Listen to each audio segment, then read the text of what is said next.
Good day, everyone. My name is Christian Hans, and I will be hosting this podcast today. For today, we will be discussing the current and future parking situations in Oklahoma City, and we will talk a little bit more about the upcoming developments of parking in Oklahoma City. Let us imagine that you'd like to catch a movie at Harkins Theaters downtown. Where would you park? Most would like to park in the Harkins parking lot, which shares space with Toby Keith's I Love This Bar and Grill, and Charleston's, as well as U-Haul on the opposite side. What was normally a simple task, however, has been compounded upon by the growing metropolis that is Oklahoma City, with Thunder basketball and Dodgers baseball often crowding the space, limiting parking areas. The Central Oklahoma Transportation and Parking Authority, or COTPA, could not be reached for an interview on the podcast today. However, they were able to share with us some very important details. Corey Hupert, the current parking manager at COTPA, provided information from a study published on February 4th, which showed that during the peak occupancy range, total peak occupancy for the study is 36% in the study area. Imagine if there were 100 parking spots, only 36 cars would fill those spots at peak times. That's a lot of underused parking. Hupert said, "We went out and counted every parking spot in this area." He said, "We found that a lot of off-street parking downtown is very underutilized.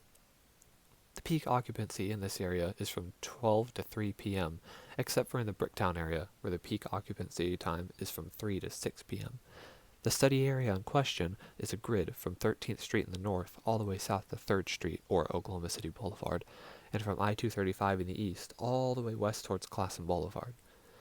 There are more than 1,200 acres of parking downtown.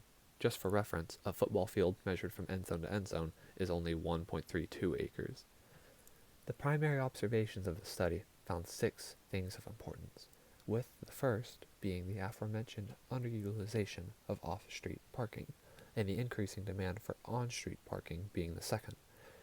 The third and fourth are the inconsistency of enforcement in the area, as well as the potential modernization of parking management in the future. And lastly, the fact that evolving districts require unique solutions, with the final point showing that parking and mobility should be intertwined to support such a vibrant community. Currently, there is a new parking garage being constructed in connection with a new hotel and convention center across the street from the Chesapeake Arena on Oklahoma City Boulevard. The images of such hotel will be available on our online story today, along with other photos taken of parking garages in the area around the Myriad Gardens in downtown Oklahoma City. Oklahoma City will certainly need the new parking in the years to come for the upcoming MAPS 4 projects, which will draw more and more people into the city for entertainment purposes.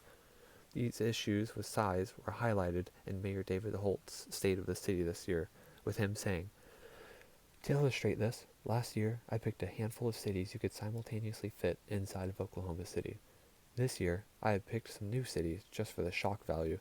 These six major American cities can fit within the city limits of Oklahoma City, all at the same time.